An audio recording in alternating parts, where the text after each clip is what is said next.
Across the world, there are huge areas that archaeology has never studied. Some places have been looked at only a little, but the greatest mystery lies beneath the seas. During the Ice Age, around 27 million square kilometers of land that was once dry is now underwater. These are the flooded continental shelves where entire civilizations may be hidden. For thousands of years, human life has been built around water. Rivers, lakes, and seas. But when water levels rose, many cities vanished below the waves. To explore these mysteries, divers and archaeologists have spent years searching under the oceans. Using scuba gear and modern tools, they have found stone columns, steps, walls, and even statues resting silently on the seabed. It feels magical, like touching a lost world frozen in time. These discoveries show us that human history is much older and richer than we thought. Some of these sunken cities could rewrite what we know about civilization itself. They remind us that the sea does not only give life, but also hides the secrets of our past, waiting to be found again. The Mystery of Dwarka, nestled on the western edge of the Saurashtra Peninsula in Gujarat, India, lies the legend of Dwarka, an ancient city that continues to puzzle archaeologists, historians, and believers alike. Ancient texts describe Dwarka as a grand city built by Lord Krishna, a place of beauty, trade, and divine power. Its streets were said to be well planned, its palaces shining with gold, and its walls strong enough to resist invaders. But what makes Dwarka mysterious is not just its glory, it is its fate. According to tradition, after Krishna left this world, the city was swallowed by the sea. For centuries, many believed this was only a myth, a tale told in scriptures like the Mahabharata and the Bhagavata Purana. Yet modern explorations off the coast of Gujarat have revealed stone foundations, steps, and walls deep underwater, pointing to a real city lost to time. The discovery bridges the gap between mythology and history, raising questions that still remain unanswered. Was Dwarka a true urban center that thrived thousands of years ago? How advanced was its society? And why did the sea take it away? The Mystery of Dwarka is not only about ruins beneath the waves, but also about the thin line between faith, legend, and historical truth.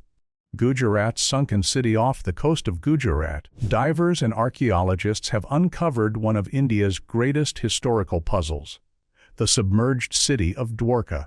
Resting beneath the Arabian Sea, this ancient site is believed to have been a thriving hub of culture, trade, and faith. The city's position near the Gomati River and the sea gave it both natural protection and access to vital trade routes, making it a center of prosperity in its time. Explorers diving into these waters describe the feeling as magical, encountering stone pillars, wall steps, and even statues hidden beneath layers of sand. Modern technology like sonar scanning and underwater photography has revealed the outlines of streets and foundations, showing that Dwarka was not a simple settlement but a carefully designed city. Ancient texts speak of its temples, golden palaces, and fortified gates, while the ruins beneath the sea provide real evidence of a complex urban plan. Gujarat's sunken city captures the imagination because it stands at the crossroads of myth and reality.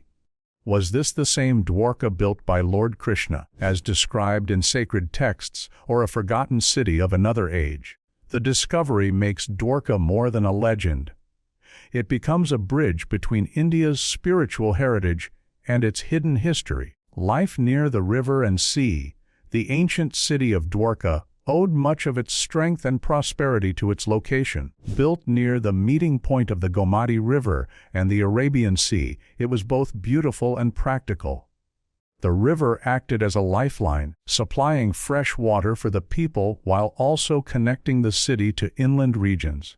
At the same time, the sea opened doors to maritime trade, linking Dwarka to distant lands and cultures. This strategic position made the city not only a safe home for its residents, but also a thriving center of commerce. Surrounded on many sides by water, Dwarka became a natural fortress, difficult for enemies to approach or conquer. The water also shaped daily life. Fishermen worked along the coast, sailors guided ships to faraway ports, and traders welcomed goods from across the seas. The rhythm of the river and ocean was part of the city's heartbeat, bringing wealth, diversity, and protection.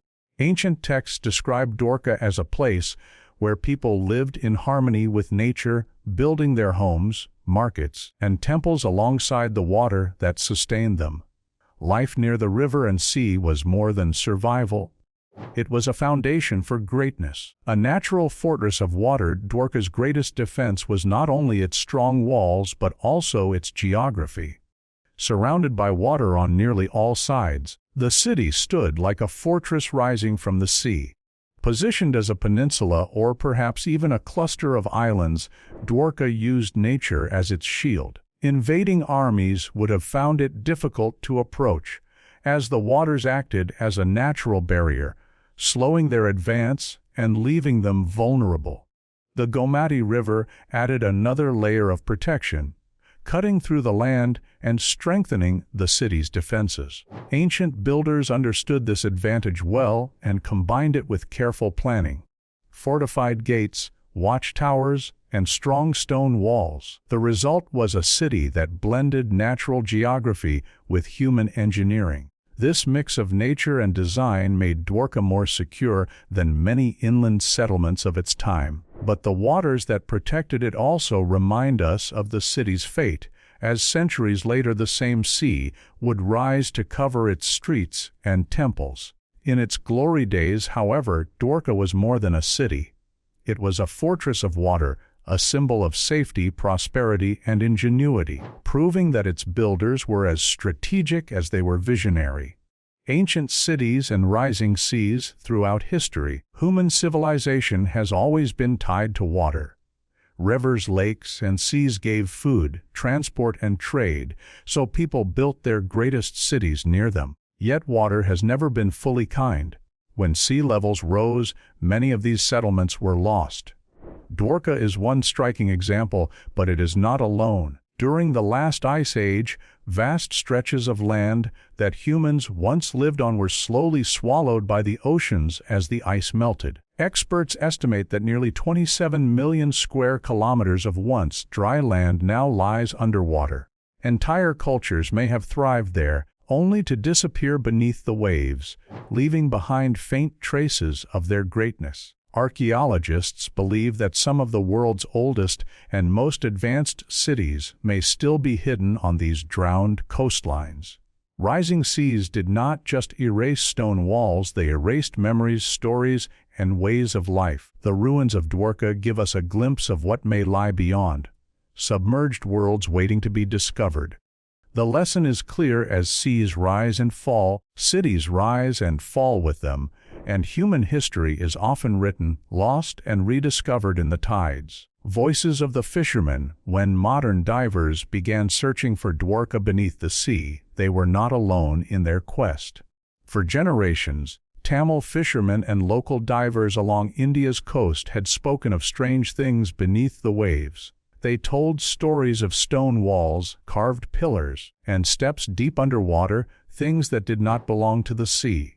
These voices, passed down through families, became clues for archaeologists. By listening to local knowledge, explorers found places worth diving into. Many fishermen described seeing ruins while working in the waters, shapes of buildings, patterns in stone, and even fragments that looked like parts of statues. For the scientists, this living memory of the sea people was as important as any ancient text. It linked everyday life with the mysteries below. When the fishermen guided the explorers, the legends of Dwarka turned into something real. The ocean, once thought to have hidden the city forever, now revealed its secrets through the eyes of those who worked on its surface daily. These voices remind us that history is not always found in books or ruins. Sometimes it is carried in stories told by those who live closest to the past. Beauty and lifeline of the Gomati. The Gomati River was more than just a stream of water flowing past Dwarka. It was the very lifeline of the city. It nourished the land, gave fresh water to the people, and linked the inland regions with the coastal world. For residents, the Gomati was both sacred and practical. Its gentle flow added beauty to the city, reflecting temples and palaces along its banks. Traders used it as a safe passage to bring goods from the heart of India, while fishermen relied on it to sustain their families. Ancient texts speak of its spiritual value, as rivers in India have always been seen as divine gifts, connecting human life with the gods. In Dwarka, the Gomati shaped both the culture and economy. Its presence allowed crops to grow, ships to dock, and rituals to flourish on its ghats. Even today, pilgrims visit the Gomati Sangam Ghat, where the river meets the Arabian Sea, continuing traditions that are thousands of years old. The river was not just a resource, it was a thread weaving together faith, trade, and survival, proving that Dwarka's greatness was built on the gifts of its waters. Urban design of Dwarka, ancient Dwarka, was not just a city of myth and legend. It was a marvel of planning and design. Texts describe a place with carefully laid streets, well-built houses, and advanced systems that reflected both beauty and intelligence. The city was divided into clear sections: residential areas, busy marketplaces, grand temples, and administrative zones. This careful order allowed life to flow smoothly, with each part serving its role without disorder. One of the most remarkable features was its drainage system, showing a deep understanding of hygiene and public health long before modern times. Wide roads allowed trade carts and processions to move with ease, while fortified walls protected those inside. The combination of practicality and elegance made Dwarka stand out among ancient cities. Its design was not accidental. It was guided by vision, strategy, and the wisdom of skilled builders. Even underwater ruins reveal straight lines of foundations and stonework, hinting at the careful planning behind the city. Dwarka's urban design proves that it was more than a spiritual capital. It was a living, breathing model of engineering and organization that was centuries ahead of its time. Strong walls and gates, the strength of Dwarka did not rest only on its location by the sea, but also on the solid defenses built by its people. Ancient accounts describe tall walls and strong gates that guarded the city from invaders. These were not just stone barriers, they were carefully designed with strategy in mind. The gates controlled who could enter, making it easy to defend the city even against large armies. Each wall and fortification was placed with purpose, creating layers of protection that gave Dwarka the reputation of being nearly impossible to conquer. Archaeologists diving off Gujarat's coast have found signs of these massive structures, stone foundations and remains that once formed the backbone of the city's defenses. The combination of natural protection from surrounding waters and the human skill of building walls made Dwarka a true fortress of its time. These defenses were also symbols of power, reminding outsiders of the strength and vision of those who lived there. The gates were not only entry points but statements of authority, showing that this was no ordinary city. It was a place of might, wealth, and divine blessing. A city of brains and beauty. Dwarka was more than stone walls and golden palaces. It was a city where intelligence and elegance lived side by side. The people who built it were not only skilled in defense, but also masters of design and planning. Streets were laid out with care, drainage systems worked with precision, and every sector of the city had a clear purpose. At the same time, beauty filled its spaces. Temples rose high, markets bustled with color, and houses reflected harmony with nature. Ancient texts speak of grand buildings shining with gold and precious stones, yet behind the splendor was clever thinking. Every decision, from the placement of gates to the design of homes, showed foresight and vision. This blend of practicality and artistry made Dwarka stand apart from other cities of its age. It was strong enough to resist enemies, yet graceful enough to inspire awe. To live in Dwarka was not only to feel safe, but also to be surrounded by beauty and order.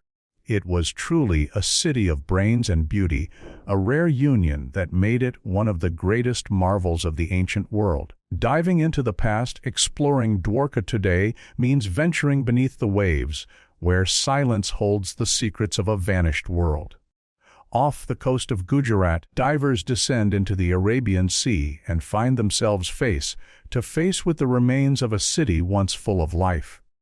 Columns rise from the seabed, steps lead nowhere, and stone blocks lie scattered across the ocean floor. Each dive feels like entering a doorway to history where myth and reality touch. Archaeologists and explorers describe the experience as magical, seeing with their own eyes what was long thought to be only legend. Modern technology has made these discoveries clearer. Sonar scans reveal outlines of structures, while underwater photography captures images of walls, streets, and temples hidden for thousands of years. With every dive, more pieces of the puzzle emerge, showing that Dwarka was not only a story but a thriving city.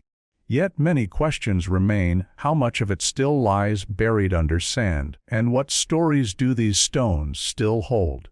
Diving into the past brings us closer to the truth and reminds us that the sea guards treasures of human history, waiting patiently to be revealed. Evidence of a hidden city. The waters off Gujarat's coast hold evidence that Dwarka was more than a tale. Archaeologists have uncovered stone foundations, walls, steps, and pillars resting quietly on the seabed. These are not random formations of nature, but signs of a carefully planned settlement. Divers report finding structures arranged in straight lines, showing the work of skilled builders. Some ruins appear to be parts of gateways or temple bases, while others look like residential foundations. These discoveries support what ancient texts describe: a grand city with streets, markets, and sacred spaces. The artifacts found nearby add even more proof. Pottery, tools, and ornaments suggest that Dwarka was once a center of trade and daily life. Radiocarbon dating of some materials places them thousands of years back, aligning with the traditional timeline of Lord Krishna's city. Each piece uncovered connects myth with history, giving physical weight to stories passed down for centuries. The evidence does not fully solve the mystery, but it points strongly toward a hidden city that thrived before the sea claimed it. Dwarka's ruins remind us that legends often rise from truths buried in time. Tools of modern exploration uncovering Dwarka beneath the sea has only been possible because of modern technology. Traditional diving revealed glimpses of ruins, but advanced tools have painted a clearer picture of the city that once thrived. Sonar scanning has mapped the seabed, showing outlines of walls, streets, and large structures hidden under layers of sand. Underwater photography and video have captured these remains, allowing experts to study them in detail without disturbing their fragile state. Remote, operated vehicles and advanced diving equipment have allowed researchers to reach deeper and stay longer underwater, extending their ability to explore. Each tool has turned the myth of Dwarka into something tangible, connecting what was written in ancient texts with what lies beneath the ocean. These technologies have also helped preserve the ruins, ensuring discoveries are documented before natural forces wash them away. Without these tools, the story of Dwarka might have remained only a legend.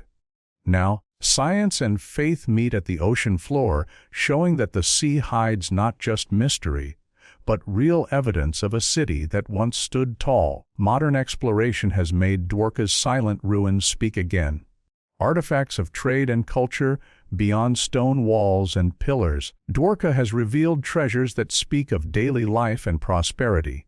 Archaeologists have recovered pottery, beads, tools, and ornaments from the seabed and surrounding land, each piece offering a glimpse into the culture of its people. These artifacts show that Dwarka was not an isolated city but a hub of trade, linking India with distant regions.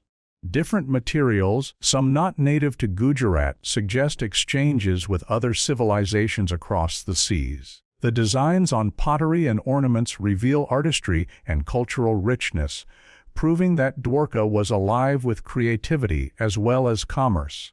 These findings also tell us about social life, markets full of goods, craftsmen shaping jewelry, and traders sailing out with ships loaded with spices and textiles.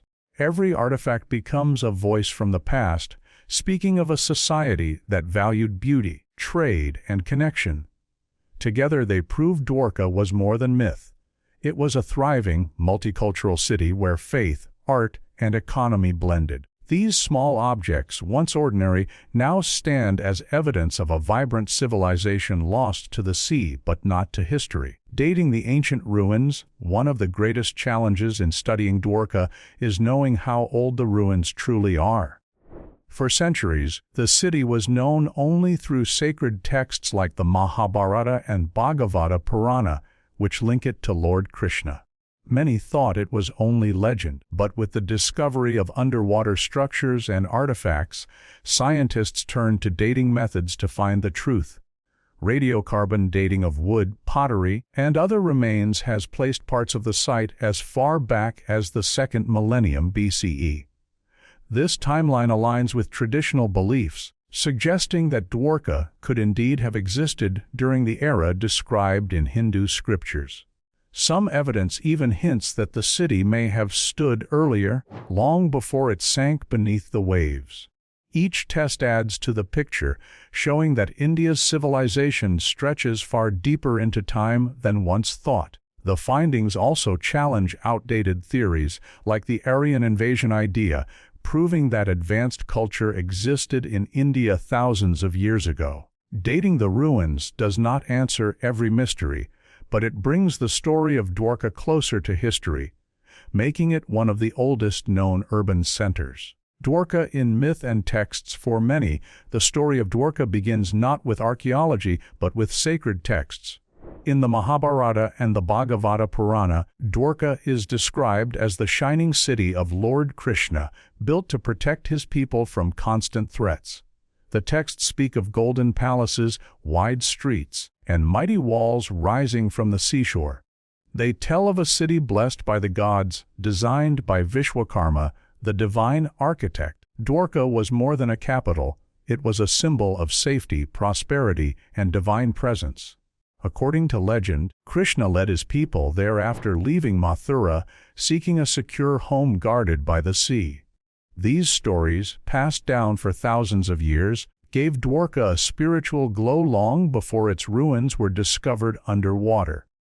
For believers, the texts are not mere myths but sacred history, proof that faith and heritage are deeply woven into India's past.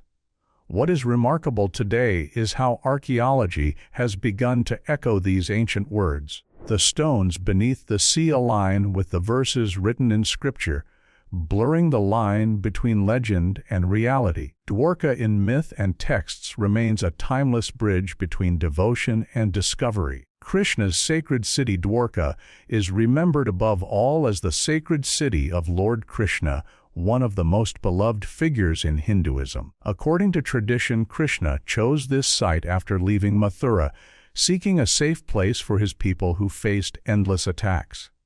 The western coast, surrounded by the Arabian Sea and protected by the Gomati River, offered both security and prosperity. Here, Krishna built a magnificent city that reflected his divine wisdom. Legends tell of palaces glowing with gold, streets alive with music and festivals, and temples where devotion never ceased. Dwarka was not only a home for his people, but also a symbol of Krishna's role as a protector and guide. For centuries, pilgrims have traveled to modern Dwarka to honor this connection, believing the city still carries Krishna's blessing. The sacred aura of Dwarka lives in rituals, prayers, and festivals that celebrate his life. Even as the original city sank beneath the sea, its spiritual power endured, reminding generations that Dwarka was not only built of stone, but also of faith. To this day, Krishna's sacred city is a beacon of devotion and a cornerstone of Hindu belief. A fortress by the sea, Dwarka's power was not only in its wealth and faith, but also in its strength as a fortress city. Positioned along the western coast of India, it stood like a shield against enemies, its back guarded by the Arabian Sea. Ancient accounts describe how the city was designed with defense in mind: high walls, strong gates, and towers that gave watch over the waters. The sea itself acted as a moat, making it difficult for invaders to approach. This natural defense was supported by skilled engineering, creating a city that was both beautiful and secure. Trade ships could sail safely into its harbors, while hostile fleets found it nearly impossible to breach. Dwarka's location also made it a hub for maritime power, giving its rulers control over sea routes that linked India with distant lands. It was more than a home; it was a symbol of strength, carefully chosen to protect its people and prosper through its waters. Though the sea later swallowed the city, in its time Dwarka stood proudly as a fortress by the sea, blending natural barriers with human brilliance. City of gold and splendor. In ancient texts, Dwarka is often described as the City of Gold, a place that dazzled with wealth and beauty. Palaces were said to shimmer with gold and precious stones, their walls adorned with jewels that reflected the sunlight. Public spaces, temples, and courtyards were built with elegance, making the city a wonder to behold. But Dwarka's splendor was not limited to material riches. Its layout reflected harmony and wisdom, with well-planned streets, lively marketplaces, and sacred temples that brought the community together. The city was said to be designed by Vishwakarma, the divine architect, who crafted it as a vision of perfection. To outsiders, Dwarka was a symbol of prosperity, a city whose grandeur showed the strength of its people and the divine favor of Krishna. This reputation as a golden city became part of its legend, carried through stories and scriptures for thousands of years. Even today, Dwarka's image as a city of gold continues to shine in memory and faith, not just for its treasures, but for the brilliance of its design and the richness of its spirit. The fall beneath the waves, the glory of Dwarka, did not last forever. Ancient legends tell that after Lord Krishna left this world, the city met its end. The sea rose and swallowed its golden palaces, streets, and temples, leaving nothing but waves where once a thriving capital stood. For believers, this was not just a tragedy, but a turning point in history, the beginning of Kali Yuga, the age of decline. Archaeologists suggest the submergence may have been caused by land subsidence or rising sea levels, but for the people of India, the story carries deeper meaning. It reminds us of the fragile balance between human achievement and the forces of nature. The ruins discovered underwater near modern Dwarka give weight to these tales,